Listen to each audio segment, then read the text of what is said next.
everyone, welcome back. This is Denise. So today I want to make some pieces inspired by the Sketchbox pieces that I did in that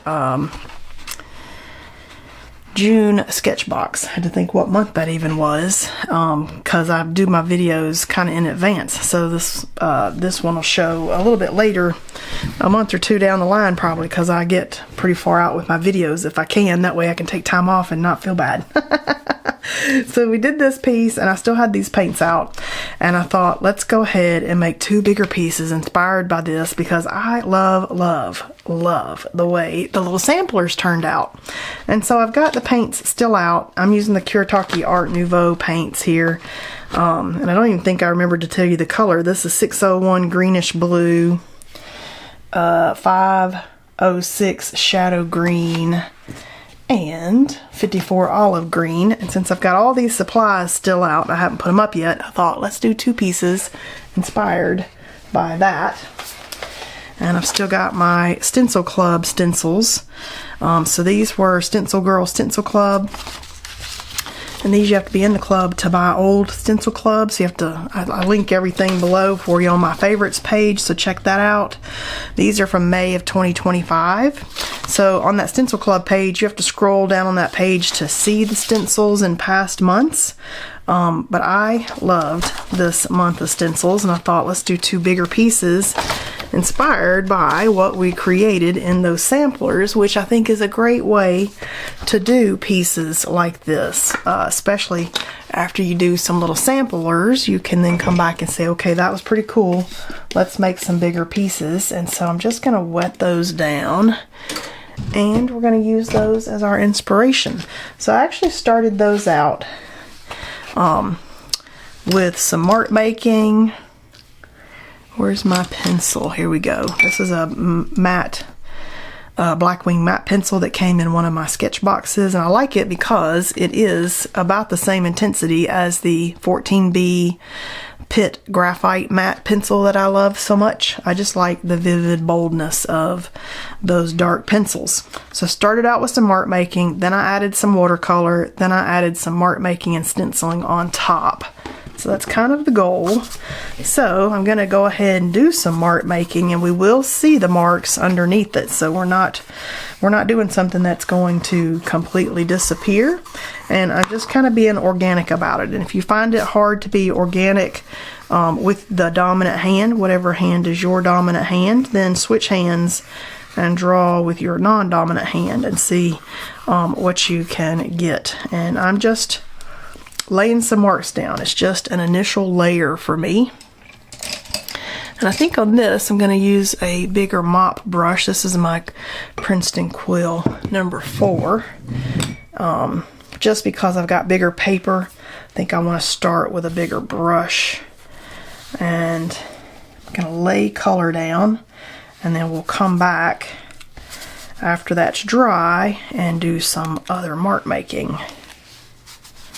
And I apparently love this color, because look at there, I'm almost finally, after a couple years now of using these, you know, you think, oh, there's not that much paint in them, but man, this stuff keeps on going. So yes, there is a lot of paint in these, and this is a big full pan. It's not the little half pans.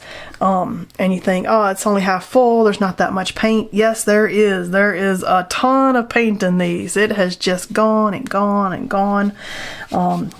All this time I've been using this very first set that I got a couple years ago. So there's definitely a lot of paint in these, because I use the Kuretakes a ton. I love them. Okay, let's get the green. And I'm talking and just laying color down fast and not thinking super hard about where it's going. I kind of have a habit when I lay color down of starting in the edges and working my way towards the middle.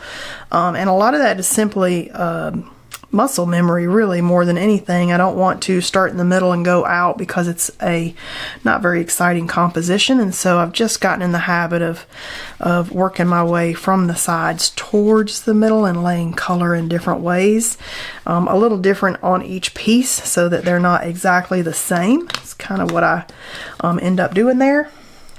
And I liked the other one when we had a little bit of green splatter, so let's splatter some green. And this is a perfect this is the way that I size up. Like if you're thinking, how do you take the piece and then size up to something else? This is how I would do that. I would take that inspiration. Maybe I would work up to this kind of size, which this is a piece of the Hana Mule paper in the 9x12. So I've cut it in half. So it's 2 sheets that are 9x6. And I taped it with a little edge on it. I will let these dry, and I like to let them naturally dry so that they can kind of do their fun thing, whatever they're going to do. So let's let this dry, and then we'll come back. We are dry now, mostly. There's a little bit of edge that's still wet. And though on the original set, this lovely little sampler set here, I did those 3 colors, mark making. I used Posca and the Copica Crea. I think maybe, and it's been a while since I've had my Stabilo Woodies out, but I think maybe I'd like some of this color as mark making. I'm just kind of testing it out there for a second, but maybe I want some mark making with this pretty bright green. Oh yeah, see right there, it's not so bright that it's overwhelming anything, but it's just enough to give me a lovely layer. Okay, that was a good choice. Good choice. So even if you do a sampler set that you love, don't be afraid if the inspiration strikes to go ahead and throw something else in there that, you know, maybe you didn't have in the original, but you're just feeling like, ooh, this would be nice, this would be fun. Go ahead, you know, ride that inspiration. Okay, I like that color. I don't like I just did 3 lines there on that. Oh well. Might go ahead and give us some dots. I like dots.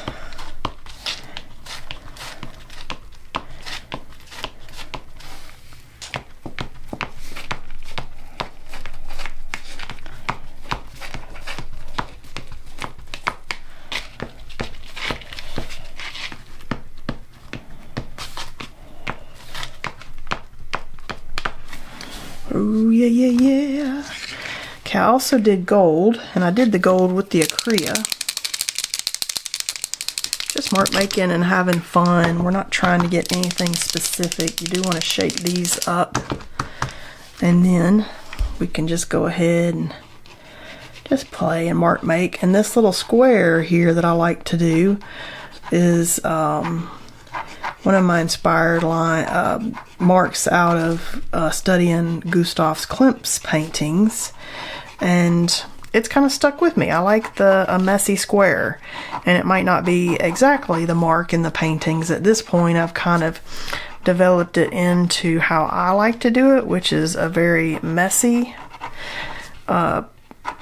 filled in interior, but that's what we do master studies for. We kind of look and see what's interesting about old masters paintings, and then we kind of take, you know, what we've learned and think, okay, how can I use that in my work in a way that's authentic to me? And filling the square in with messy marks, right up my alley. So we've seen this mark several times, and it keeps coming back up because apparently it has stuck in my mind and I like it.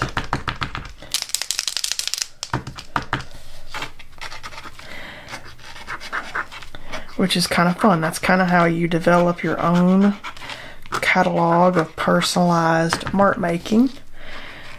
You find something that you're like, ooh, I like that, and then it shows up in your work over and over. So that's kind of fun.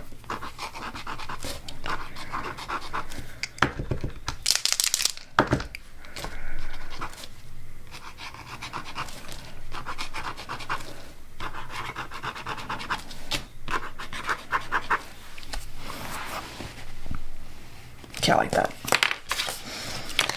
I also did like the Posca dots. They're very dark, but they give you that fun, a bit of contrast, and you can tell paint's a tiny bit wet over here, so it does spread out a little bit. I'm okay with that.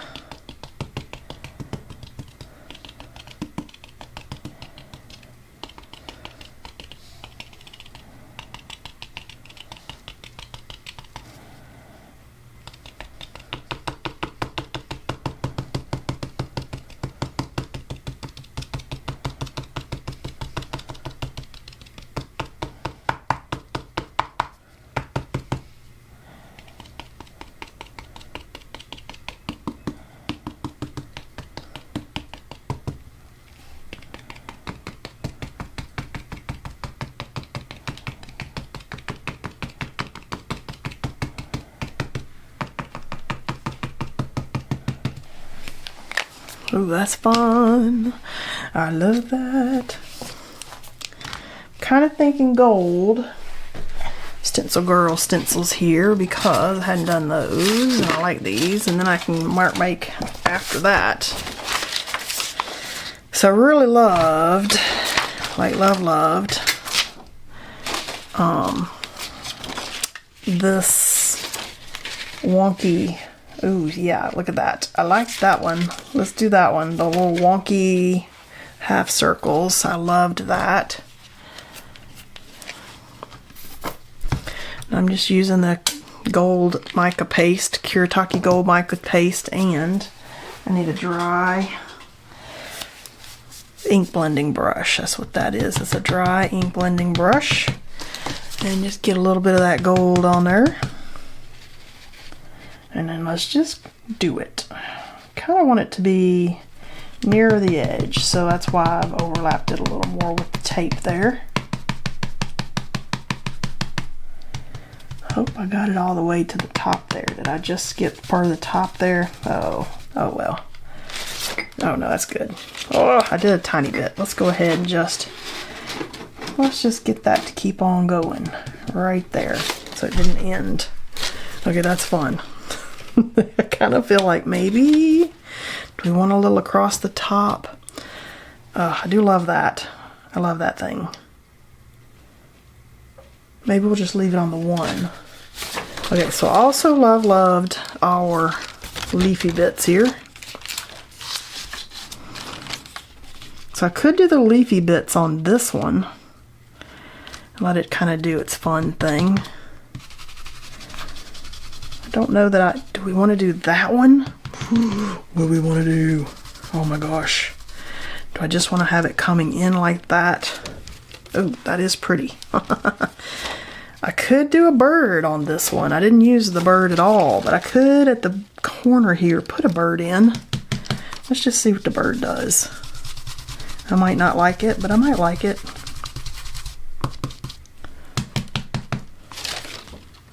Oh, the bird's fun. I don't know that I would use the bird over and over. It's very distinctive, but it is fun. Okay. I do like these things. And I also like stars. I like the stars. It's fun just to play and try the different things out and how we might use them in a bigger piece from a sampler. Ooh, I like that. Whoa, I do like that. I like that a lot. I do like that. Okay, I like this particular star a lot. Throw a few stars right in here. Just a little bit. Okay, that's super fun. Kind of want, what do I want? I want to kind of add some more because now I feel like I need some extra. Oh, I didn't do the blue. Could go ahead and do some lovely mark making with the blue. This is the Sennelier Blue Metallic Oil Pastel that came in that June Sketchbox.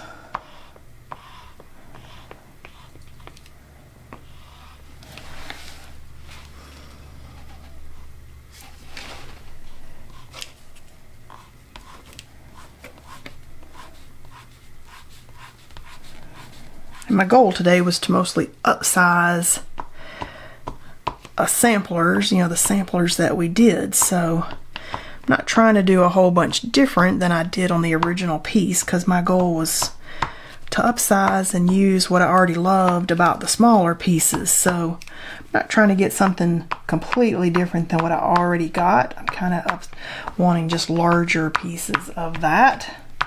And it was fun to experiment and look at this and say, well, how would I make that larger? Okay, that's super fun. Do I need anything else? Let me just think for a moment here.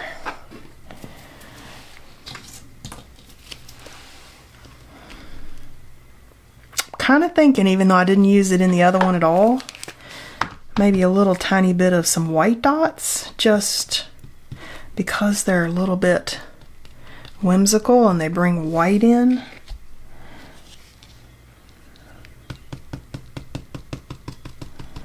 could have used white on the other ones. I just didn't.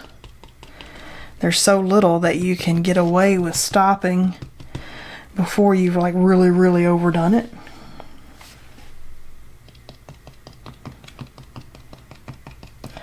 Then you get to a big piece and you're like, I don't know, have I overdone it, after you've started adding in all the the extra little mark making.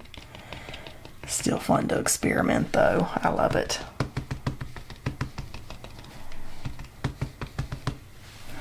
Okay, that was fun. Okay, I do like where we're at. Let me just think, do we need anything else? What would you do? What would you do? Would you add anything else?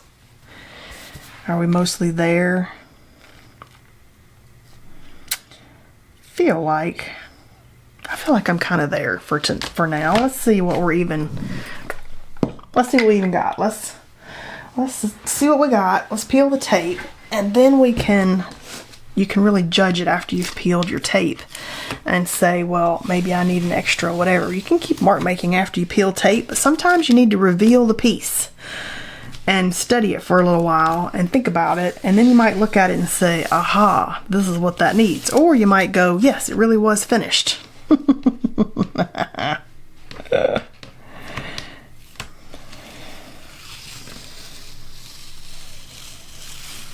I love peeling tape.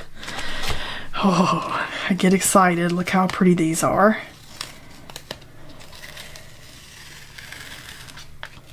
We are tearing paper a tiny bit. So let's just heat that tape up.